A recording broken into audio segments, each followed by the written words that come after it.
லிங்கம் தேவவனமலரை ஏற்றிடும் லிங்கம்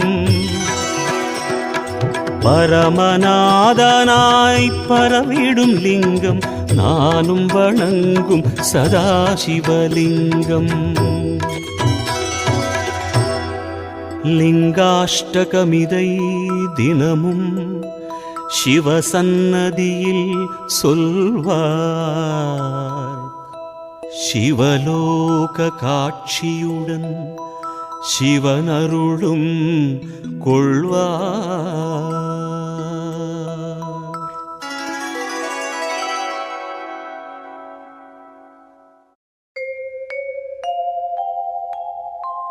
மூன்று தளம் மூன்று குணம் மூன்று விழி மூவாயுதம் மூலமெனக் கோலம் தரும் ஓர் வில்வம் சிவார்ப்பணம் முப்பிரவி